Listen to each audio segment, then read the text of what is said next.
Hello everybody. Oh my gosh, I just hit my pinky on one of my stars. Hello everybody and welcome back to another video.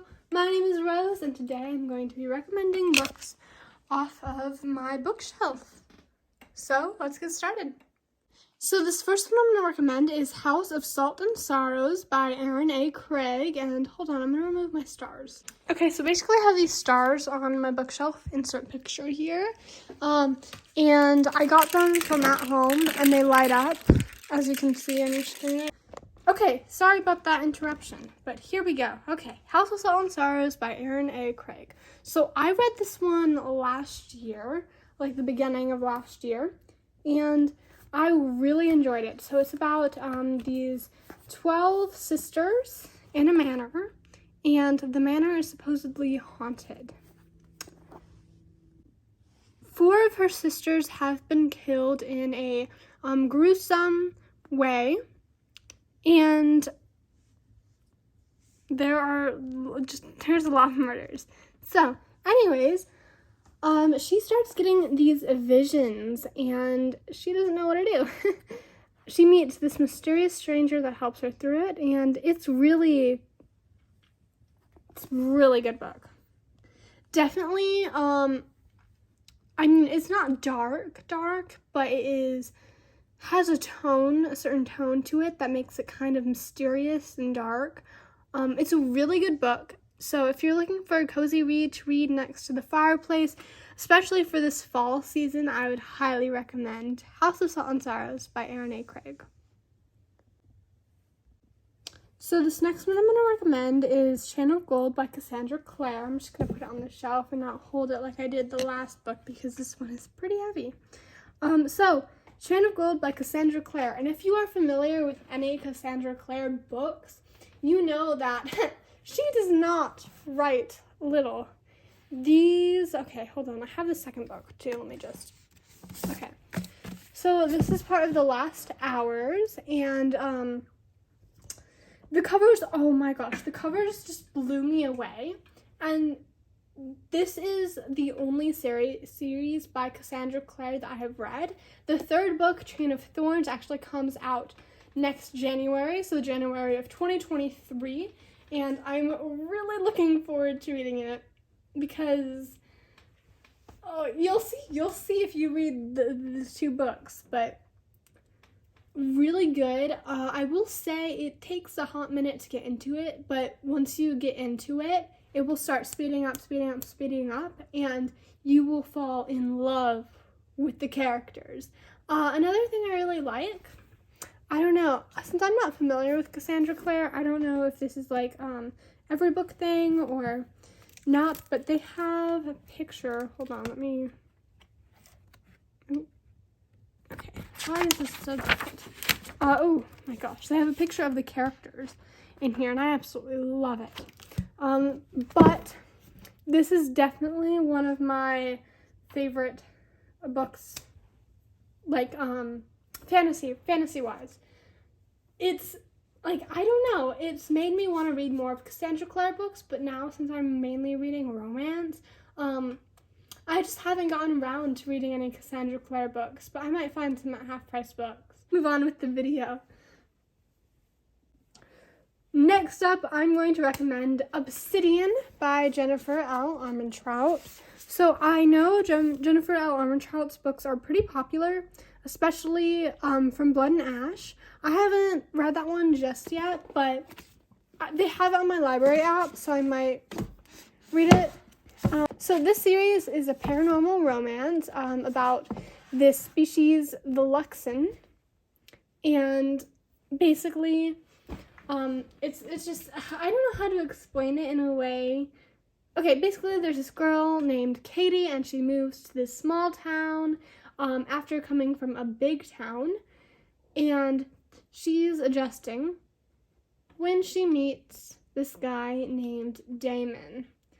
And then she gets pulled into the world of the Lux, and it's such a good series. Like, the amount of plot twists in here, absolutely insane.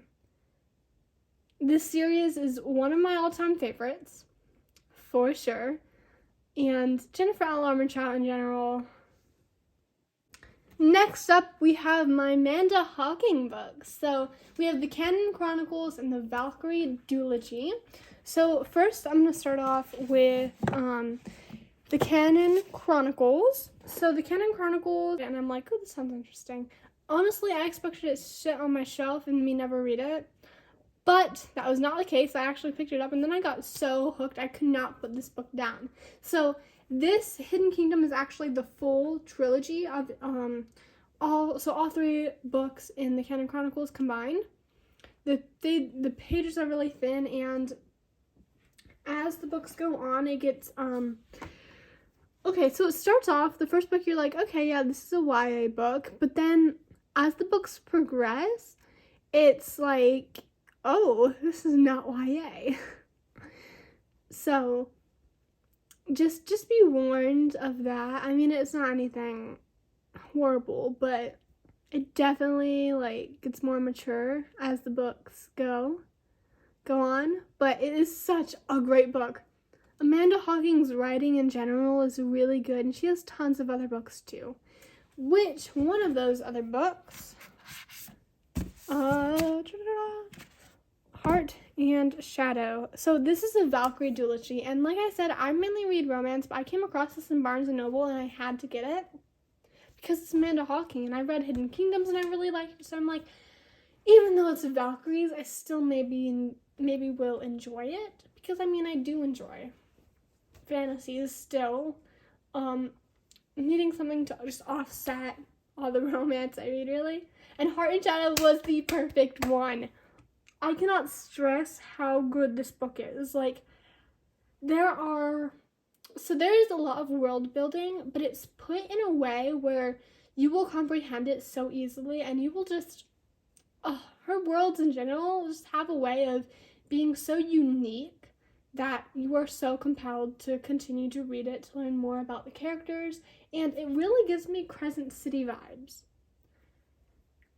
Yeah, exactly. Crescent City. Tons of different species and all in one city for Crescent City, and then just like how in Heart and Shadow, I mean, there's two completely different things, but such a good book.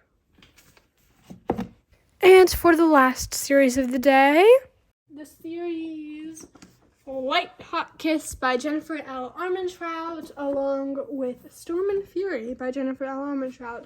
Jennifer L. Armentrout is absolutely one of my favorite authors. She just creates these fantasy or romance worlds, and this is one of my favorite bookish worlds, actually. So, okay, these two take place in the same exact world, except, different characters, different plots, and all of that jazz. Now, White Hot Kiss and Storm and Fury have two completely different writing styles, and this is actually something I admire about Jennifer L. Armentrout's book series.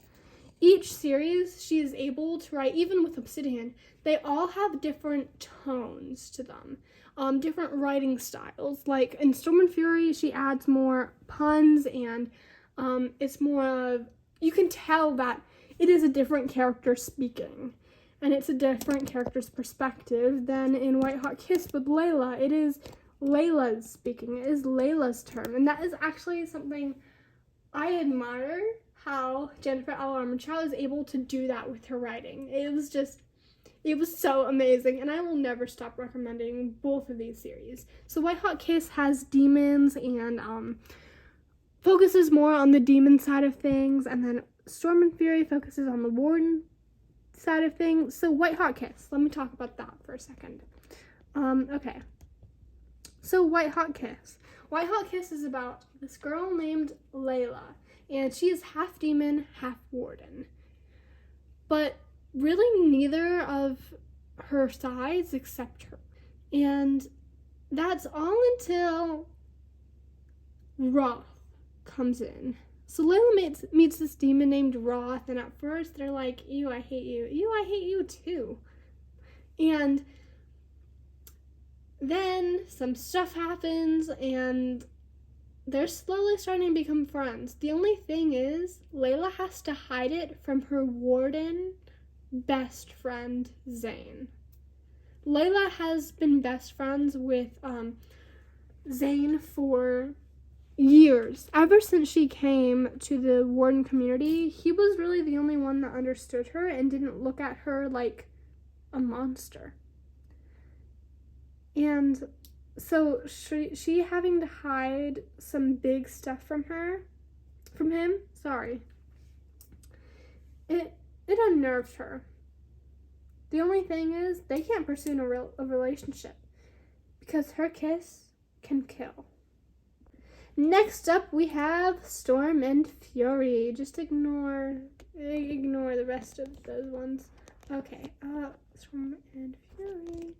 So Storm and Fury by Jennifer L. Armentrout is all about this girl named Trinity and this warden named Zane. Yes, Zane is back from White Hot Kiss and Storm and Fury.